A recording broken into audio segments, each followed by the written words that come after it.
Bharatiya Janata party के द्वारा टिकटों की बंटवारा की गई और इसमें परिवारवाद की जो झलक मिली, उसको देखने के बाद मेरे सारे अरमान तार तार हुए। तो मैं बहुत ही भारी मन से ये निर्णय लिया कि अब इस ऐसी परिस्थिति में इस पार्टी में बने रहने का कोई औचित्य नहीं है, तो इतिहास हमें माफ नहीं करेगी। लेकिन भाजपा को आईना दिखाना बहुत जरूरी है।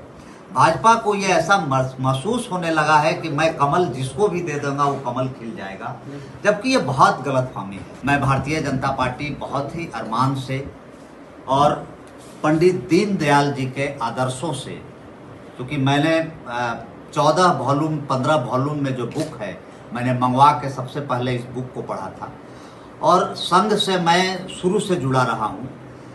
कॉलेज के स्कूल के दिनों में संघ की शाखाओं में मैं जाते रहा हूँ, तो बहुत अरमान से मैं भारतीय जनता पार्टी ज्वाइन किया था। इसके पीछे कारण था कि भारतीय जनता पार्टी ही पूरे देश में एक मूल्यों और आदर्शों वाली पार्टी है।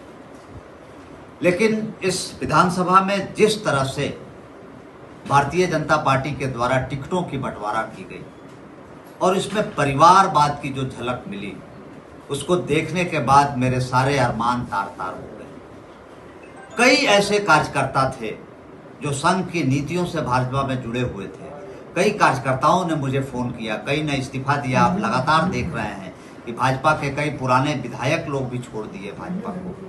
तो उसके पीछे सबके मन में यही दुख है कि भाजपा अपने नीतियों से और संघ के आदर्शों और मूल्यों से बिल्कुल भटक चुकी है। तो मैं बहुत ही भारी मन से ये निर्णय लिया कि अब इस ऐसी परिस्थिति में इस पार्टी में बने रहने का कोई औचित्य नहीं है, तो इतिहास हमें माफ नहीं करेगी।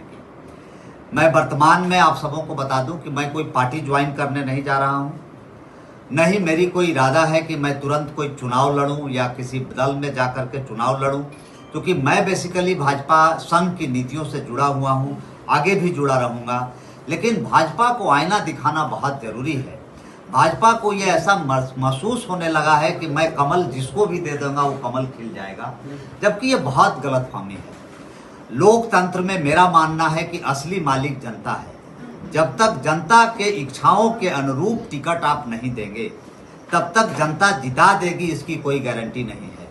इसी शहर में 2019 में आपने देखा है कि एक मुख्यमंत्री चुनाव हारे हैं। उस चुनाव को अभी तक हम लोग भूल नहीं पाए हैं कि मुख्यमंत्री रहते हुए सिटिंग मुख्यमंत्री इस चुनाव को हारे हैं।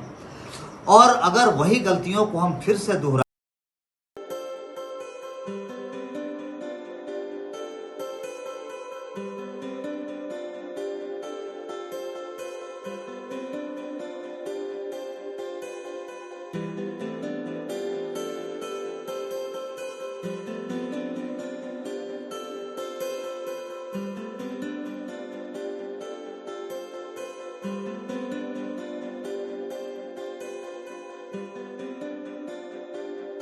Thank you.